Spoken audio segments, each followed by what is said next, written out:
Bowie, Super Coach. Here are my top 3 questions I get asked in the field every day. Number 1, how do you remain motivated after 35 years and don't you ever feel like quitting sometimes? Well, the truth of the matter is I do get off track.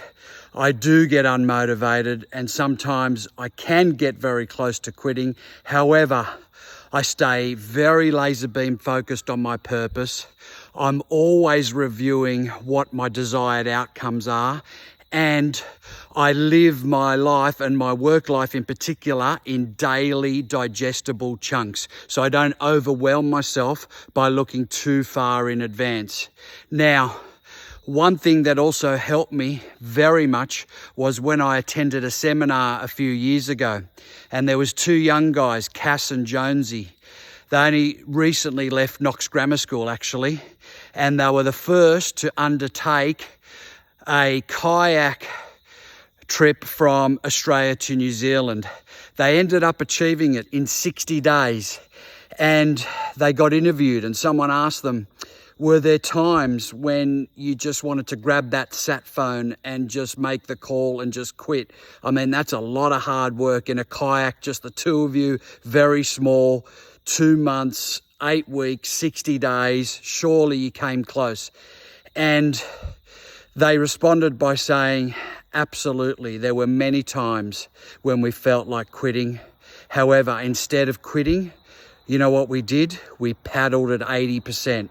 For a day or for a week or for a few days. And I thought to myself, what an outstanding metaphor. How many times in real estate or in life do you feel like quitting? And the metaphor of paddling at 80% for 2 days or a week is absolutely perfect. And that was a real penny dropper for me, because since then, if I've ever felt lethargic, off track, or felt like I was losing my momentum, I thought, you know what, I'm going to listen to my body, I'm going to listen to my mind, and for the next 48 hours, I'm just going to paddle at 80% or work at 80% capacity until I do feel back on track, and then continue to maintain momentum after that. So question number 2, the most common one I get asked is, when is the right time to put on my first assistant? Well, I've covered this before, but again, here are the metrics. Number 1, you've got to be able to do 35 deals on your own, so you know what it feels like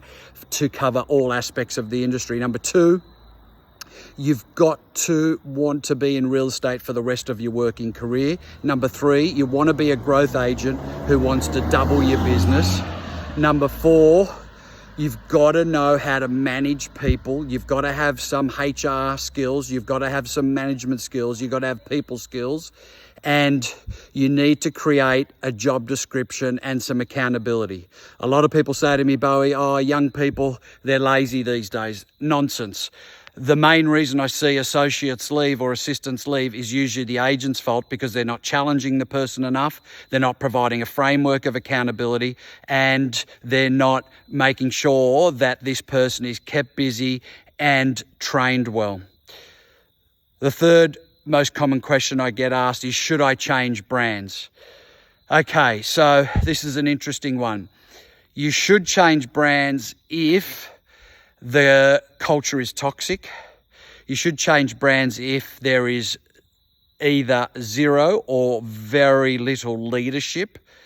You should change brands if there's absolutely zero direction in terms of career progression. And they're my main reasons.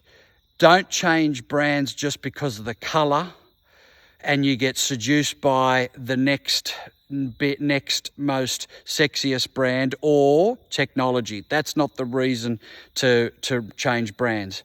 Coaching, leadership, toxic culture, career path, they're the reasons to leave brands. Now, I've seen serial agents that are continuing to move from one brand to the other, and it still doesn't work out. And I think to myself, what is the common denominator here? It's usually them. Why?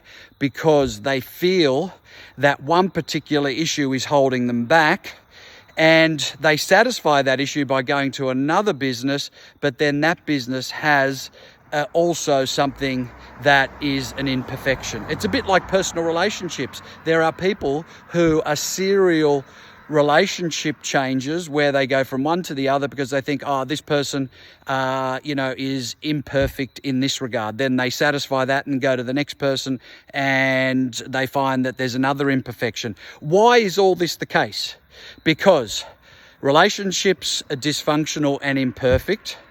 Offices and real estate brands are dysfunctional and imperfect. You know why? Because you are dysfunctional and you are imperfect. So don't chase something that doesn't exist.